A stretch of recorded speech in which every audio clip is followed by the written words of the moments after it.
થોડુંક વાતાવરણ ગંભીર લાગતા આપણે 16 નંબરના ઉમેદવાર બેનને આપણે પૂછી કે એનો શું પ્રશ્ન છે. બેન, તમારા અહીંયા શું તકલીફ છે અને શું તમારી ફરિયાદ છે?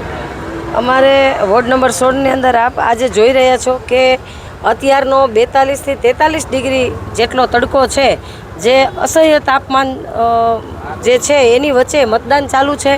અને એમાં કોઈ બુજુર્ગ હોય, કોઈ વડીલ હોય, કોઈ ઉંમરવાળા હોય, એ લોકો રિક્ષામાં અહીંયા મતદાન કરવા આવી રહ્યા છે પોતાની સ્વૈચ્છિક રીતે. તો પોલીસ દ્વારા એ લોકોને રિક્ષામાંથી આવે તો એને ડિટેન કરવામાં આવે છે. એ લોકોને આના લીધે એ લોકો છેક સુધી મતદાન મથક સુધી પહોંચી નથી શકતા, કારણ કે આવા તડકાની અંદર એક તો પોતે ચાલી ન શકતા હોય, આવો તડકો લાગતો હોય. હવે આપણા જેવા યંગ લોકોને પણ જો આવા તડકામાં ચક્કર આવી જતા હોય તો બુઝુર્ગોની હાલત કેટલી ખરાબ થાય એ આપ સૌ સમજી શકો છો.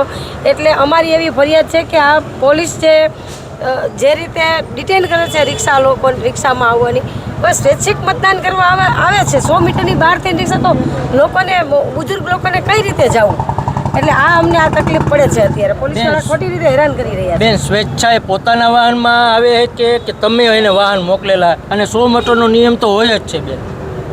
100 મીટરનો નિયમ છે એ વાત અમે સમજી છીએ કે ભાઈ લીગલ છે, પણ માની લો કે કોઈ ઉંમરવાળા હોય, 50-60 વર્ષની ઉપરની ઉંમરના હોય, તો એના માટે કંઈક માનવતા તો હોવી જોઈએ કે નહીં?